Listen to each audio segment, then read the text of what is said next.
Hey, Amy Posner here, and this is the second in my series about how to go from a level one freelancer to a successful business owner.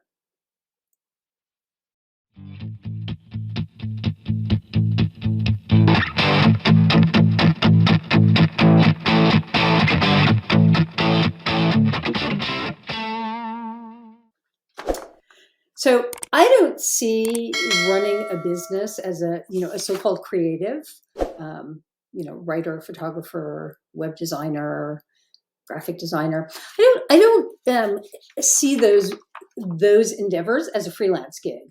I see them as a full-blown business, and I want you to also. My goal with this series is to help you see the trajectory of growing a business so you know what's normal and what's unique to you, and how to take what you learn and use it to build the business you want. I'm a big advocate of that, and that your business should work for you. And the funny thing is, we we often figure out what we want by rebelling against what we don't want. So, right, as a copywriter, you're not going to know that you hate writing a certain type of copy or love writing a certain type of copy until you've done it, right? You're not going to know whether you like really big complex projects or if you prefer a series of smaller, simpler projects until you've done them. I mean, you can surmise and imagine what you would like, but when you get in there, you're going to find there are different things that you didn't anticipate because you're new to doing it. And so you have to explore a little bit to find what suits you. So, understand when you're looking around and you're seeing, well, this one's niched and this one's made that decision. They've probably been at it for longer. They have more information and more intel than you do, and you're still, gathering it. And one way to think about it, because I know people, feel like they're in a hurry a lot, is consider that you're getting paid to discern what you like, right? Because you're working client projects, and if you really hate something, it's like, okay, I'm going to take on that kind of project again. But now you know. So let's look at what I call level one. And this is where many people enter the freelance world.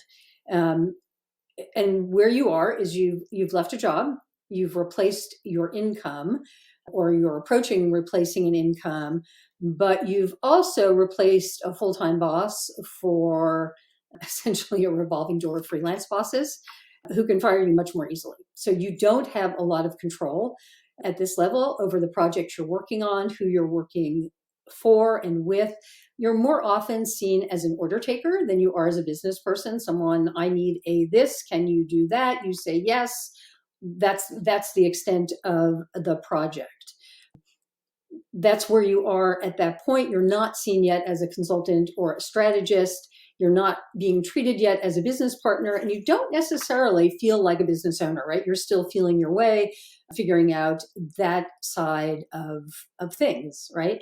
So because you're managing two things here, you're managing, building your skill set for the thing you're actually delivering, and you're also, you're building business chops. You have to know how to talk to people and how to close projects and all of that. So give yourself a little space and a little time, because those are skills that it takes some time to develop. Now, at this level one, you can absolutely reach that sought after 6 figures in billing, totally doable. But at this level, it might actually push you to your limits. It is probably not sustainable. You're probably working more hours on more projects than you would prefer for less money than you would also prefer, although you may feel like you're being paid appropriately. It's not a sustainable formula. It may be okay if you're learning, but this is not a great or sustainable position if this is going to be, your main source of income and the thing you're going to do. And at this level, at level one, you might actually prefer to go in-house if you get a good offer. And this happens quite frequently, and even more in recent years since the COVID pandemic, and more people have gone online or had to have an online presence. They've relied more and more on copywriters, for example, and a lot of people have gotten offers to go in-house. There are reasons to go in-house, especially with the right mentor or the right team. You can learn a lot, and you can really, really grow your confidence.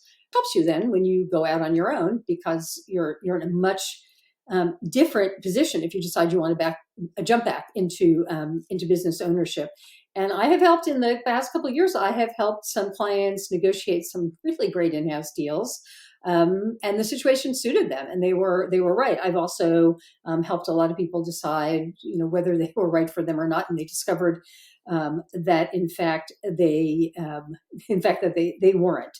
So when you're at this level one, something has to give, right? Because it's not sustainable.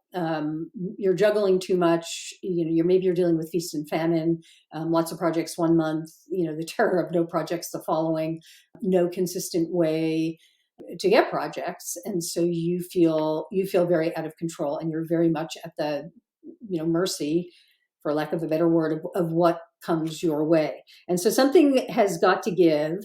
So you start to feel like you have some control of your time, you have some control over your business.